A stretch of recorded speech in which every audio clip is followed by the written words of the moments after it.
And so from the attachment theory framework, we all know that the family should provide that secure base for the children so that they will be able to have that freedom to explore and know that they can return home back to the family and feel safe and secure.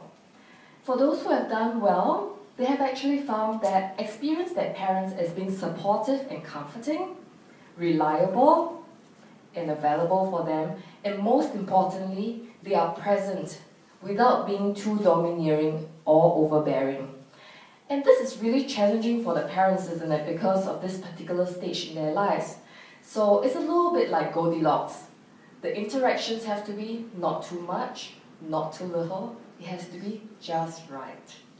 And another analogy that I like to use is like flying a kite.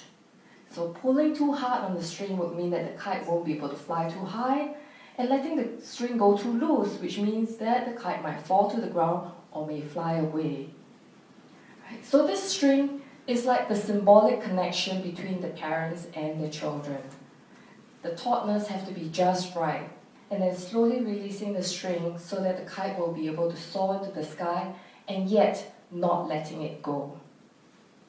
So when I have these family sessions together with the parents and these adolescents, we explore this family dynamics together and see how best to navigate through this turbulent stage of adolescence. And as you may all know, that a lot of these students who come from these high-achieving adolescents, these students, right, they come from backgrounds which are of a certain economic status as well. Many of their parents are actually successful professionals in their own right.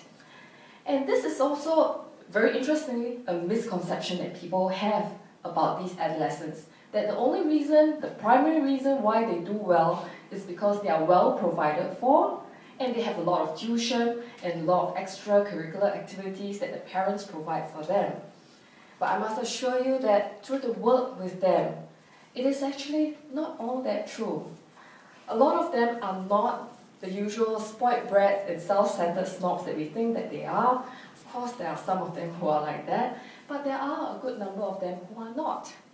And in fact, those who actually do well, they have that strong sense of self, and they are able to reach out to their parents for that comfort and support when they need. And these parents, although they have their busy work commitments as well, they would make time for their children to listen to them and be there for them.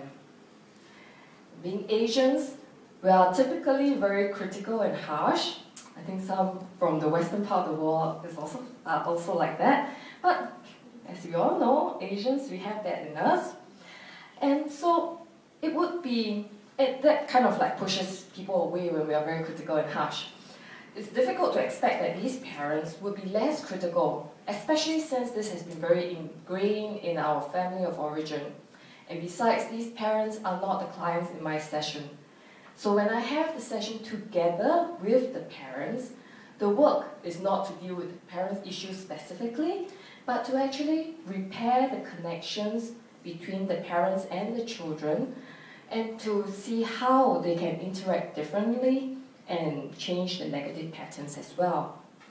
And if, for whatever reason, the parents are not able to be in the session with the child, there are usually several reasons why they would not be in the session with the child, then it would be to process the experiences with these adolescents, process the experiences of the interactions with the parents.